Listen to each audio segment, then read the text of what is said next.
माँ शारदे को नमन करती हूँ और अपने साहित्यिक साधना यूट्यूब चैनल के सभी मित्रों का वंदन और अभिनंदन करती हूँ। आज के हमारे मेहमान हैं धर्मेंद्र शर्मा जी, जो कि बहुत अच्छे गीतकार हैं और अपने गीतों से सबका मन मोह लेते हैं। आइए हम सब उनसे बात करते हैं और उनके बारे में जानते हैं। नमस्कार धर्मेंद्र शर्मा जी। नमस्ते बहन जी, आपको मैं बार बार प्रणाम करता हूँ। अभिनंदन वंदन आपका। माँ शारदे को नमन करता हूँ और आपके इस साहित्य साधना यूट्यूब चैनल की साहित्यिक पहल का भी वंदन अभिनंदन करता हूँ। धर्मेंद्र जी, मेरे यूट्यूब चैनल के सभी श्रोतागण और मैं खुद जानना चाहती हूँ कि आपकी शिक्षा दीक्षा कहाँ तक हुई है और आप, मुझे यहाँ तक मालूम है कि आप अध्यापक हैं। आप अपने बारे में कुछ बताएं। मैं एतमापुर तहसील के बुर्ज कड़ेर गांव से आता हूँ, लेकिन वर्तमान में एतमापुर नगर क्षेत्र में ही निवास करता हूँ। जी। मेरी शिक्षा दीक्षा आगरा कॉलेज और आरबीएस कॉलेज से ही हुई है। मैं एमएससी गणित विषय से हूँ और साथ ही साथ 2003 से जी। उत्तर प्रदेश बेसिक शिक्षा परिषद में कार्यरत हूँ। आज के समय में विकासखंड टूडला में एक जूनियर हाई स्कूल के प्रधान अध्यापक के पद पर कार्यरत हूँ और अपनी सेवाएं दे रहा हूँ। साथ ही साथ साहित्यकार मनीषियों के सानिध्य से माँ शारदे की कृपा से और मेरी साहित्य में रुचि है, जिसे कारण में आपने मुझे इस आमंत्रित किया है। एक साहित्य की यज्ञ में आपका मैं बारंबार वंदन करता हूँ। धर्मेंद्र जी, आपने जब साहित्य लिखना शुरू किया या आपने जब मंचों पे जाना शुरू किया, तो आपकी शुरुआत कैसे हुई? मैं यहाँ जब बच्चों का एडमिशन मैंने यहाँ नगर क्षेत्र में करा दिया जी। तो यहाँ कवि सम्मेलन हुआ करते थे। जी। मेलों के आयोजन होते थे, धार्मिक मेले और नगर पालिका की तरफ से कार्यक्रम जी जो होते थे। उन कवि सम्मेलन में मैं कवियों को सुनने जाया करता था। जी। साथ ही साथ उस समय शैलेश लोढ़ा जी का बहुत खूब चैनल प्रसारित होता था, उसे मैं भी और कवियों को सुनता था। जी। तो कवियों की वाणी सुन करके मुझे ऐसा लगता था कि ये कितना माँ सरस्वती का पावन यज्ञ है, जहाँ ये मनीषी सरस्वती के वरद पुत्र और पुत्रियाँ इतना अच्छा काव्य पाठ करते हैं। उन्हीं को सुन करके और मेरे अंदर लालसा पैदा हुई और मैंने भी अपनी टूटी फूटी कलम से 2 शब्द लिखना प्रारंभ कर दिए। जी जी। जो जीवन की सच्चाई है। जो जीवन की सच्चाई है। धर्मेंद्र जी, आप कहते हैं कि साहित्य गुरु के बिना कहते हैं कि हम आगे नहीं बढ़ पाते हैं गुरु के बिना। नहीं, बिल्कुल ये आपकी बात दीदी सही है कि तुलसी ने मानस में भी लिखा है जी कि गुरु बिन भवनित तरे न कोई, जो विरंच शंकर सम होई। बिल्कुल बिल्कुल। गुरु के पास सबको भी जाना पड़ा है, चाहे वो राम हो चाहे कृष्ण हो। जी। ऐसे ही मेरी साहित्यिक गुरु भी हैं जी। इसके बारे में बताऊं और मुझे बड़ा खेद प्रकट करना पड़ रहा है कि अभी कुछ ही महीनों पहले वो इस दुनिया में नहीं रहे। उन्होंने मुझे कक्षा 8वीं तक की शिक्षा दी। श्रीमान लखपत शर्मा जी, जो कि टूडला से आते हैं और एतमापुर में ही जूनियर के प्रधान अध्यापक थे। उनके विद्यालय में और मेरे विद्यालय में मात्र 1 किलोमीटर का अंतर था। बचपन से ही जुड़ाव था। तो वो मुझे मेरी जो भाषाएं, जो 15 अगस्त 26 जनवरी पे मैं स्कूल में गीत गाया करता था, कविता, चाहे वो माखनलाल चतुर्वेदी की या निराला जी की, पंत जी की, वो मुझे पहले से ही दे देते थे कि कल तुमको प्रोग्राम में ये कविता सुनानी है। तो उन्होंने आदत डाली। उसके बाद मेरे जो नगर में कंस मेला आयोजित होता है, उसमें मैं बहुत बहुत आभारी हूँ मेरी माता तुल्य श्रीमती चेतना शर्मा जी का, कि जिन्होंने मुझे मंच से और उठाया और काव्य मंचों पर उन्होंने मुझे स्थान दिया। तो ये दोनों का ही मेरे पास सानिध्य रहा है। दोनों को ही मैं बारंबार प्रणाम करता हूँ कि इन दोनों ने ही मुझे काव्य क्षेत्र में रुचि पैदा कर दी, जिसे मैं आगे बढ़ा रहा हूँ। हाँ, बिल्कुल बात सही है कि चेतना शर्मा जी ने नवोदित कवियों का बहुत ध्यान रखा और उन्हें आगे बढ़ाने का बहुत प्रयास किया। जी, इसमें कोई शक और नहीं। निरंतर ही अपने जो नवोदित कवि होते हैं उनका सहयोग करती रहती हैं। चेतना जी बहुत अच्छी देश की वरिष्ठ कवयित्री हैं, राष्ट्रीय कवयित्री हैं। मैं भी उनका बहुत बहुत आभार प्रकट करती हूँ, क्योंकि दीदी ने मुझे भी आगे लाने का काम किया और जब मैं आज इस स्तर पर पहुँची हूँ, आपके सामने हूँ।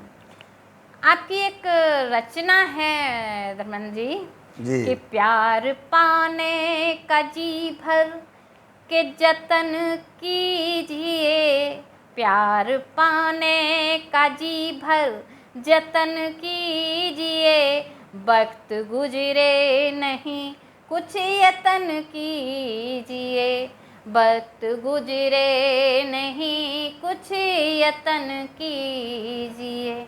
आप अपना गीत बेशक मैं इसी मुक्तक से अपना काव्य पाठ प्रारंभ करता हूँ, जी, जी, क्योंकि भिन्न भिन्न मंचों पर इस जहाँ भी हमें पढ़ने का सौभाग्य प्राप्त हुआ, चाहे वो अपने प्रदेश में या अपने प्रदेश से बाहर के प्रदेशों जी, में, जी। तो इस मुक्तक को बहुत सराहा और आपने ये पंक्तियाँ प्रारंभ कर दी, तो क्यों न मैं अपना आज का काव्य पाठ माँ शारदे से अनुमति लेते हुए इन्हीं पंक्तियों से प्रारंभ करूँ। स्वागत स्वागत। प्यार पाने का जी भर जतन कीजिए, वक्त गुजरे नहीं कुछ यतन कीजिए, प्यार पाने का जी भर जतन कीजिए, वक्त गुजरे नहीं कुछ यतन कीजिए, प्यार की बेल पर फूल खिलते रहें, प्यार की बेल पर फूल खिलते रहें, दो नयन का नयन से मिलन कीजिए, क्या बात है, क्या बात है, क्या बात दो है, नयन बहुत का खूब। नयन से मिलन कीजिए। और प्यार क्यों जरूरी है साहब? स्वागत।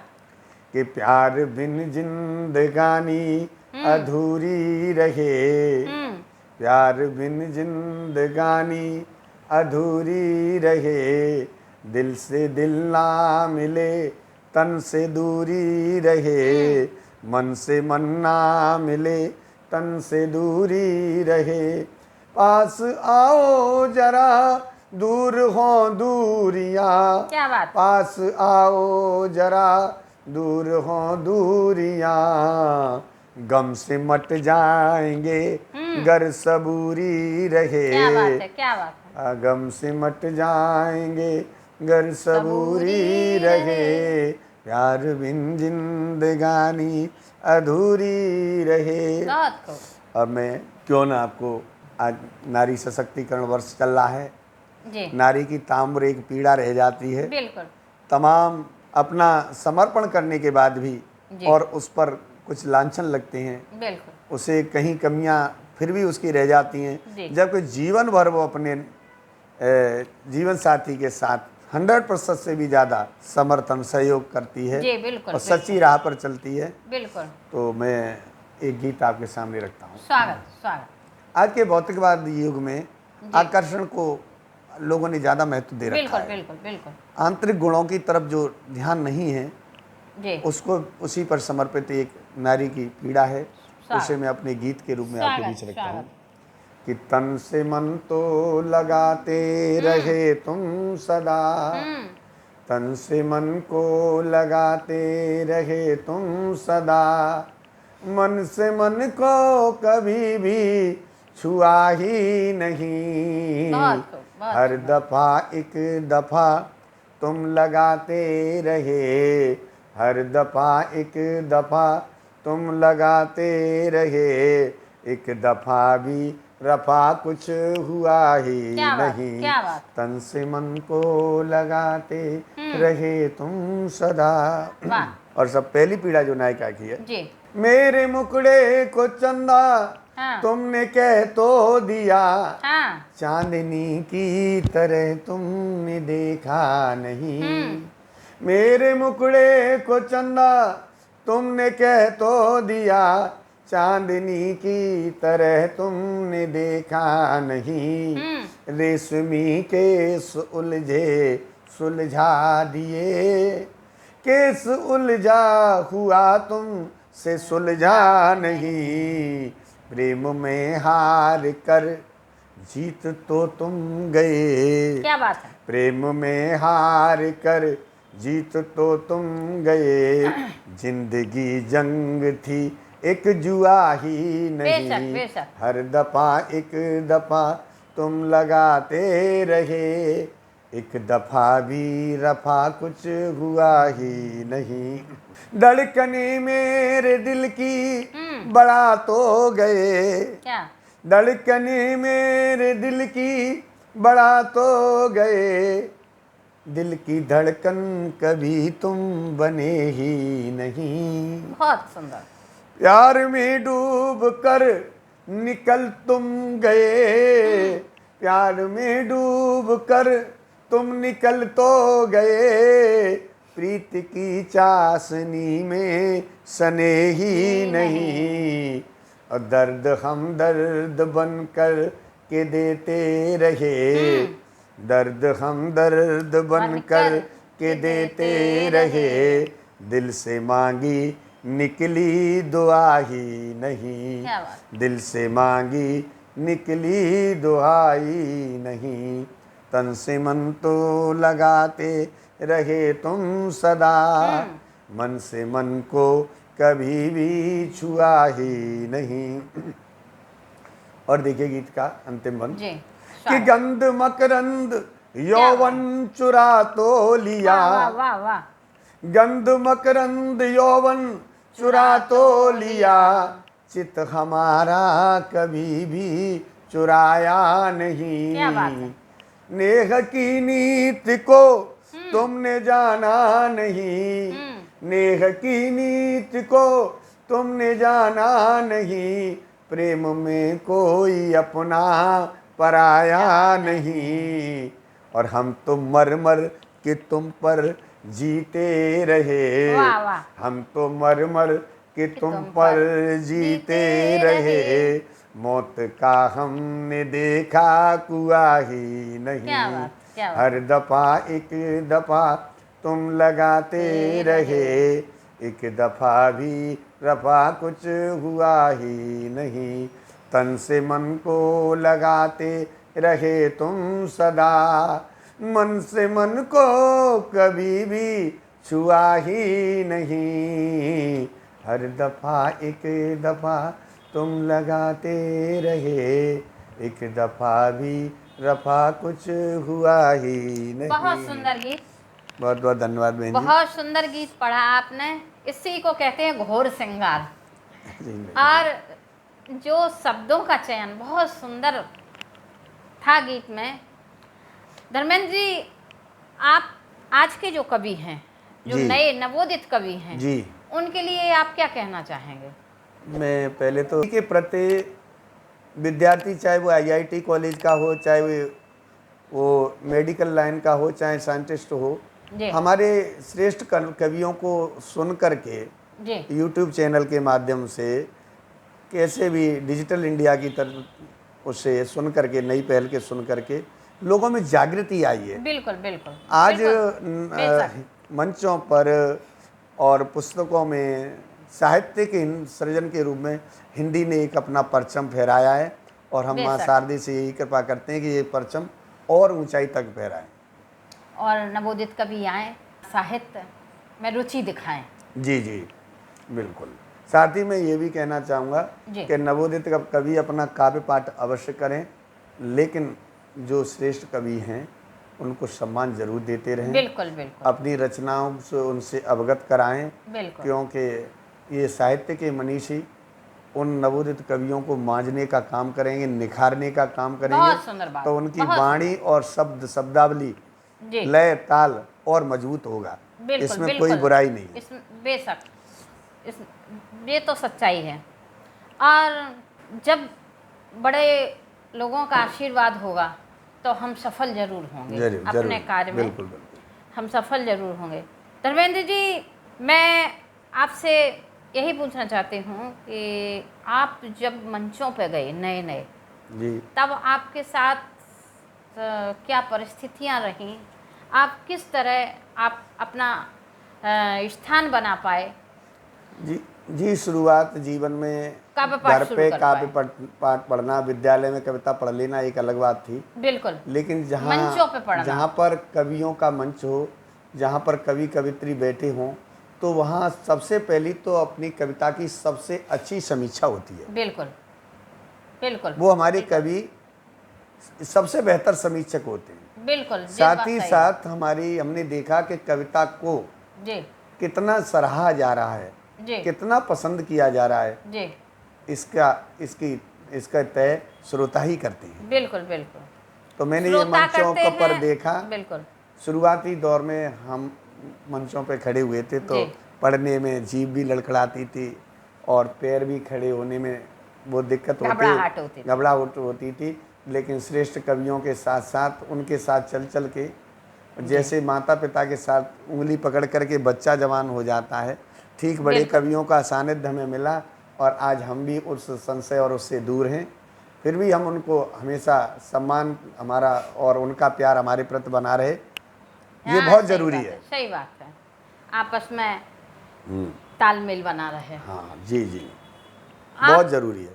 धर्मेंद्र जी, आपकी उपलब्धियाँ और क्या क्या हैं? आपने खुद भी कार्यक्रम करवाते हैं जी जी और बड़े बड़े मंचों पे भी आप काव्य पाठ करते हैं। जी। आपने कहाँ कहाँ काव्य पाठ किया? मुझे अपने विभाग की तरफ से, जैसा शिक्षक बेसिक शिक्षा विभाग में हूँ, जी आज जो हमारे महानिदेशक हैं माननीय श्री विजय किरण आनंद जी, जी उन्होंने मुझे फिरोजाबाद जनपद में 2 बार आमंत्रित किया कार्यक्रम का संचालन से काव्य पाठ तक। जी। क्योंकि आईएएस आईपीएस के बीच एक पढ़ना, क्योंकि ये उच्च कोटि की शिक्षा प्राप्त बिल्कुल, वो लोग बिल्कुल। हैं जो कि वाणी को बड़ी संतुलित और उससे सुनते हैं और उसको समझते भी हैं। बेशक बेशक। साथ ही साथ मैंने अपने प्रशिक्षणों के दौरान जी उदयपुर सीसीआरटी, जी सीसीआरटी नई दिल्ली, संस्कृत मंत्रालय जी और शिक्षा मंत्रालय, मानव संसाधन मंत्रालय के सौभाग्य से मुझे वहाँ पढ़ने का पढ़ने का मौका अवसर मिला। जी दिल्ली में भी मुझे मिला, जी अन्य प्रांतों में भी मुझे काव्य पाठ का अवसर मिला। जी। लेकिन सबसे अच्छा अवसर जो मैं मानता हूँ, वो प्रतिदिन जो मुझे अच्छा लगता है, जी। मैं 100-150 बच्चों के बीच जो पढ़ता हूँ, बिल्कुल वो मुझे सबसे अच्छा लगता है। बिल्कुल बिल्कुल बिल्कुल। आप कोई और अपनी जो आपको पसंद हो, आपके दिल को छू जाती हो, आपकी यूँ तो रचनाएं सबको अपनी बच्चों की तरह होती हैं, सारी रचनाएं हमें अच्छी लगती हैं, लेकिन आपको जो अधिक प्रिय हो, ऐसी कोई आप चंद कुछ भी जो आपकी इच्छा हो? मैं हमेशा यही कहता हूँ कि प्रेम और प्यार से बढ़कर इस दुनिया में कुछ नहीं है जी। और ये हमेशा लोगों के दिलों में जिंदा रहना चाहिए और इसके प्रति जिंदा दिली रहनी चाहिए। बिल्कुल। तो मैं उसी से संबंधित एक मुक्तक और आपके बीच रखता हूँ। स्वागत स्वागत। प्यार के मायने जानो, प्यार अनमोल दुनिया में। प्यार के मायने जानो, प्यार अनमोल दुनिया में। तराजू से नहीं तोलो न इसकी तोल दुनिया में। तराजू से नहीं तोलो। मैं इसलिए कहता हूँ बहन जी इस बात को कि आज जब लड़के लड़की अपने एक बंधन में बंधते हैं तो वहाँ सौदेबाजी की जाती है, जिसे दहेज कहते हैं। जी जी। जबकि प्यार 2 दिलों का सौदा होता है। जी। तब इस मुक्तक को पढ़ने की आवश्यकता होती है। जब शादी होती है तो बच्चे ही बंधन में नहीं बनते, उनके परिवार भी बंधन में बनते हैं। कभी कभी तो उनकी सामने कुछ मजबूरियां खड़ी हो जाती हैं। बिल्कुल। जहां और ये कभी कभी ये पीड़ाएं इतना विसंगति पैदा करती हैं कि बच्चों की जिंदगी में बिखराव भी ला देती हैं। बेशक। तो मेरा उन लोगों से कहना है कि प्यार के सच्चे मायने को जानिए। क्या है? जी, जी। प्यार के मायने जानो, प्यार अनमोल दुनिया में। तराजू से नहीं तोलो न इसकी तोल दुनिया में। तराजू से नहीं तोलो न इसकी तोल दुनिया में। प्यार सच्ची इबादत है जो दिल से दिल ही करता है। प्यार सच्ची इबादत है जो दिल से दिल ही करता है। प्यार सच्ची इबादत है जो दिल से दिल ही करता है, विष को अमृत बना देता मीरा सा बोल दुनिया में। क्या बात है, कि क्या विष बात है, को बहुत अमृत सुंदर, बना बहुत देता सुंदर, बहुत मीरा सुंदर। सा बोल दुनिया में। ये थे हमारे गीतकार और धर्मेंद्र जी। धर्मेंद्र जी, आपका बहुत बहुत धन्यवाद जो आप हमारे यहाँ पधारे और अपना काव्य पाठ आभार तो पढ़ा। आपका है कि आपने मुझे इस साहित्य की इतनी साधना में आप इस हम जैसे कवियों को यहाँ आमंत्रित कर रही हैं। सच में ये एक बहुत अच्छी पहल है। आपने मुझसे पहले भी बताया कि यहाँ हमारे इतने बड़े कवि ऋषि जो हमारे आगरा से अन्य जनपदों के आके भी और आपके इस साधना यूट्यूब चैनल पर काव्य पाठ किए हैं, तो आभारी तो आप हैं बहन जी। और हम यही कहते हैं कि ये सिलसिला चलता रहे, आप जैसी बड़ी बहनों का हमें लाड़ प्यार मिलता रहे। बहुत बहुत आभार धन्यवाद। आपका। बहुत नमस्कार। नमस्ते।